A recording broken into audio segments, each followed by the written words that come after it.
vous êtes sur RTL. Salé sucré. RTL Matin, Yves Calvi. Bonjour Laurent Gérard. Bonjour Yves. Bonjour Mademoiselle Jade. Bonjour Monsieur Calvi et bonjour à tous et à toutes. François Hollande est en pleine tournée promotionnelle de son livre Affronter, paru la semaine dernière. Bonjour François Hollande. Salut poupée. Je sens que le Hollande Tour, ça t'émoustille. T'es pas loin du collapse. N'exagérons rien, Oui. François. Mais c'est vrai qu'on vous voit un peu partout en dédicace en fait. T'as des étoiles dans les yeux, la môme. Normal, ma tournée, c'est mieux que les Rolling Stones. Un jour l'idole de Montluçon, un autre à l'Intermarché de Maubeuge. Je suis le produit le plus demandé en supermarché après les boîtes de choucroute saupiquet.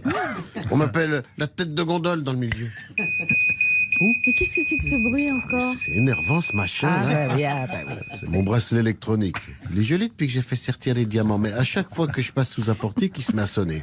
Et faire encore plus mal aux oreilles que ma Carlita quand elle gratouille sur sa guitare. Bonjour Nicolas Sarkozy. Qu'est-ce que vous faites là en fait? J'étais dans le coin, en promenade. Oui. Promenade, 29 €, en vente dans toutes les bonnes librairies. Et quoi que j'entends? Le petit gros qui vient vendre sa camelote? Non! Ce n'est pas de la camelote, de la grande littérature. La preuve, on s'est bousculé pour l'acheter au Leclerc de Lons-le-Saunier. Mais François, sois sérieux. Ton truc là, c'est pas une tournée d'écrivains, c'est une tournée d'épicier. Si ça continue, tu vas vendre tes bouquins dans une camionnette Vivagel, bien sûr. Vous aussi Nicolas Sarkozy, vous êtes en tournée promotionnelle? Vous voulez que je vous dise à quoi que ça ressemble? La Oui. tournée d'un grand écrivain comme moi, Oui. qui a lu tous les livres qu'il a écrits. Bravo. Je vais vous le dire. La librairie Au fil des pages à Bordeaux. La librairie L'encre et la plume à Lyon. Oui. La librairie Mots et merveilles à Paris. Oui. C'est quand même autre chose. Non, c'est plus sexy. Les lectrices me demandent de leur faire une dédicace à même la peau. On m'appelle le tatoueur des zones commerciales. C'est ça, c'est pareil que l'autre jour, il y a une dame qui t'a demandé où se trouvait le rayon charcuterie. Alors que moi, je suis au milieu des grands écrivains. Jean-Claude Camus, Faubourg Saint-Honoré de Balzac, Marguerite Duracell, bien sûr. Ah non, ne vous disputez pas, messieurs. s'il vous N'empêche plaît. que mon livre, il fait 288 pages. Et le mien, il en fait 300. Et ben voilà, c'est moi qui ai le plus gros. Oh, on va vous laisser à votre concours de livres. Voilà. Très remonté contre la création d'un lotissement dans sa commune de Velleron dans le Vaucluse, le slameur Grand Corps Malade vient de rejoindre le comité de lutte contre ce projet. Bonjour Grand Corps. Bonjour à toi, mademoiselle Jade. Toi aussi, rejoins ma croisade. Avec moi, faut lancer l'appel pour arrêter les tractopelles. Ah, je veux bien lancer un appel, mais qu'est-ce qui se passe exactement chez vous à Velleron, Grand Corps? Dans mon village, près de ma maison, ils veulent construire des pavillons. Un promoteur, un homme d'argent, veut installer un lotissement. 200 logements avec garage. Rien d'y penser, ça fout la rage. Moi, j'en veux pas, j'ai pas besoin. Des barbecues, des nains de jardin. Ah oui, on voit mieux le problème. Et vous avez donc choisi de vous lancer dans ce combat. Vous avez toujours été un citoyen engagé, Grand Corps. Depuis toujours, je prends position. Contre le mal, je dis attention. Je prête ma voix aux opprimés. Je fais pas de manière comme Stromae. J'écris aux jeunes, aux femmes, aux flics. Faut voir ça, comment je m'applique. Je compose mes vers, mes suppliques, sur mon bon tant-pis en plastique. C'est vrai que vous avez une patte reconnaissable entre mille. Ah ben oui. Et pour la future présidentielle aussi, vous comptez vous engager? La République, c'est comme notre mère. Si on vote pas, elle est vénère. Pas de bulletin blanc, pas d'abstention. Ça fait le jeu de l'opposition. Il faut choisir, c'est un dilemme. Mais pas faire monter les extrêmes.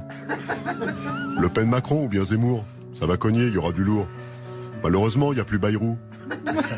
Ça nous aurait fait rire un coup. Merci Grand Corps. Et comme d'habitude, bonne convalescence. Dans son livre Le véritable Yves Montand, Emmanuel Bonini évoque la relation amoureuse d'Yves Montand avec le chanteur Reda Kerr pendant la Seconde Guerre mondiale. Bonjour Benjamin Castaldi. Ah non, mais bonjour, mais ça va pas du tout cette histoire. Hein.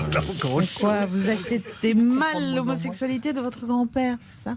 Ah, mais ça, je m'en fous. C'est comme disait ma mamie cocu, pour ton grand-père, homme, femme, gruyère, du moment qu'il y a un trou, ça fait l'affaire. Oh non. Oh, mais c'est un mythe quand même. Pas possible. Ah non, mais c'est la réalité. Hein. Non, ce qui m'embête, c'est que Emmanuel Bonini, il va me piquer mon créneau des livres sur mon papy Quetard. Ben oui, c'est sûr, mais en quoi est-ce embêtant en fait? Bah, vu que mes livres, ils se vendaient bien, j'ai rompu mon contrat avec Comme J'aime, du coup, j'ai repris 25 kilos. Et si à cause d'Emmanuel Bonini, je vends moins de livres, je vends moins de piquetard, Oui. je vais devoir refaire de la pub et me remettre au régime. Ah bah voilà. Ça vous arrange pas. Bah non, parce que quand on grossit aussi des pieds. Faut y aller quand même. Ouais, aujourd'hui, mes orteils, on dirait des tactiballs. Résultat, j'ai cassé ma perche à selfie en l'utilisant comme chausse-pied. Aïe, mais vous vivez des aventures. J'ai pas du tout envie de me mettre au régime parce que là, on rentre dans la saison de la raclette et moi j'adore ça, la raclette. J'adore ça avec des patates puis avec une bonne pizza aux frites. Il existe peut-être une recette de raclette de régime. Ah bah oui, c'est pas bête. Bon bah je vous laisse, je vais poser la question à Cyril Lignac. Voilà. Va être content. Bonjour. Pascal. Bonjour Pascal Pro. Calou.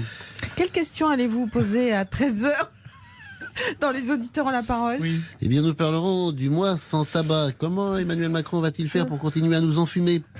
Éric Zemmour va-t-il pouvoir continuer à être sans filtre? Va-t-il profiter du mois sans tabac pour demander à ce qu'on expulse toutes les gitanes et tous les camels? Je pose la question au 3210. Très bien, alors quoi d'autre? Nous parlons également des illuminations de Noël qui s'installent dans nos villes, et notamment à Paris. Faut-il décorer la mairie de Paris en sachant qu'elle est déjà occupée par une illuminée qui paradoxalement n'est pas une lumière? Les Parisiens ont-ils des boules? Eh bien, merci Pascal. Oui. Pas si vite. pas fini. C'est aussi, on l'a appris cette semaine, la fin des terrasses éphémères sur les trottoirs de Paris. Ah. Les rats d'Anne Hidalgo vont-ils enfin pouvoir retourner à leur espace naturel? Mais du coup, vont-ils se faire écraser par des trottinettes d'Anne Hidalgo, grande dame des antispécistes d'Anne Hidalgo? On a Je pose la compris. question. Eh ben oui. Merci Pascal, à tout à l'heure. Ah, mais j'ai toujours pas pas fini, fini. on va finir Ah, en beauté. Oui. Nous parlerons également du journal islamo-gauchiste Libération, Libé pour les intimes, qui a titré cette semaine sur la PMA en manque de sperme. Est-ce qu'on s'en branle? J'attends vos dons au 3210. C'est sûr, on attend tout au 3210. Alors bah merci oui, à il toutes. vaut mieux, hein. Voilà. C'est dans ce climat de sérénité absolue que nous allons nous séparer. Et je vous dis donc à demain. À demain. À demain. Dans un instant, merci encore à toute l'équipe. On va